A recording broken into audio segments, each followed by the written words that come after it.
welcome into Maven with Moxie. I'm so glad you're joining me today. A few years ago, I realized I was spending money in the same places over and over.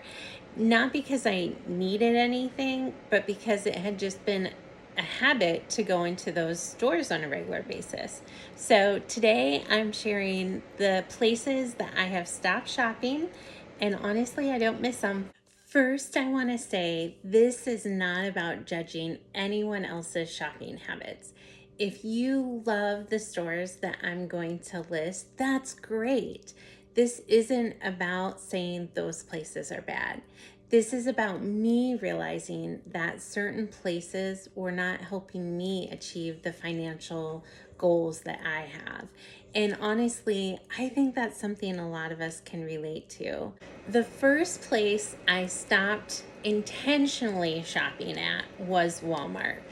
And this one was probably the biggest change for me because even though Walmart is over 30 minutes from my house, it became my primary grocery store. And the funny thing is, I live in a small town that has two local grocery stores right here. I mean, less than 2 miles from my house. So I really started questioning why I was driving out of town beyond those local businesses to go to Walmart. And the biggest issue for me was not just the grocery shopping, it was everything else.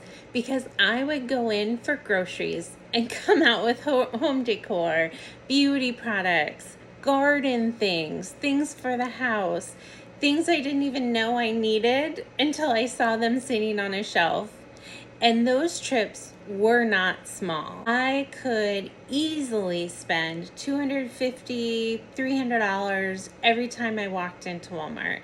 And when I looked back at my spending, Walmart was one of the highest spending locations. The crazy thing is, after I stopped going, I expected to miss it.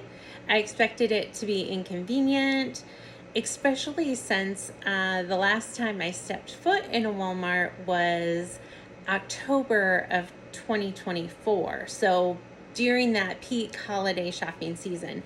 But honestly, I didn't miss it.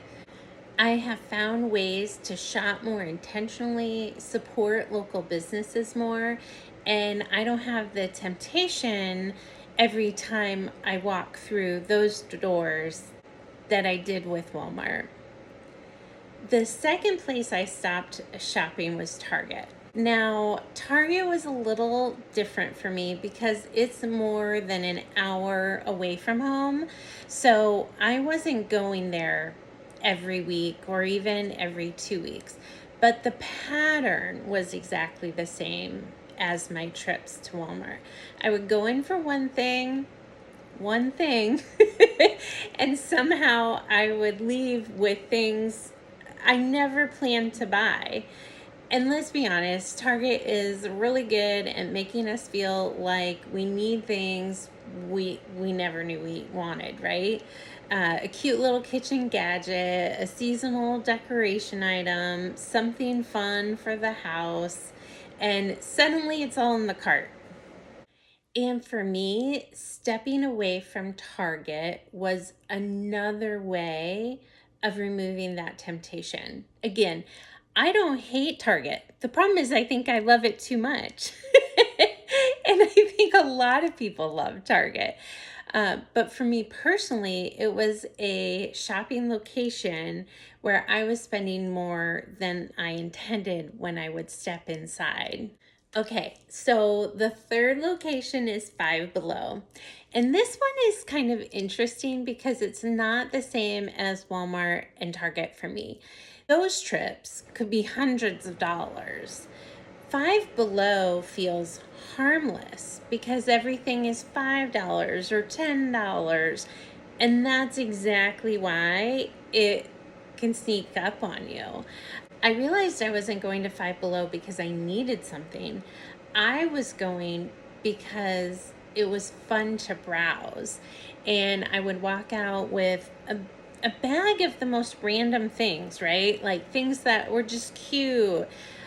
things that were really inexpensive, so I didn't feel bad, things I definitely didn't need. Sometimes it's not the big purchases that get us.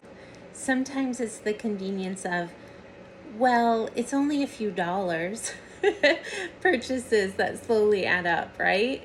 My last trip to Five Below was April of this year, and this has been a really good reminder to me in 2026 that a good, inexpensive item doesn't always equate to a good purchase for me.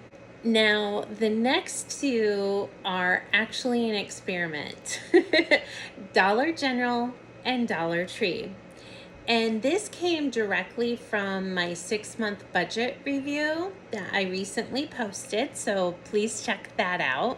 When I looked at my spending, I was surprised by how much money was going to these two stores. And again, it wasn't usually or ever, I think, one big purchase. It was the quick trips. I'm just going to go run in and grab one thing. And then suddenly I'm walking out with a cart full, like a bag, 2 bags of random things.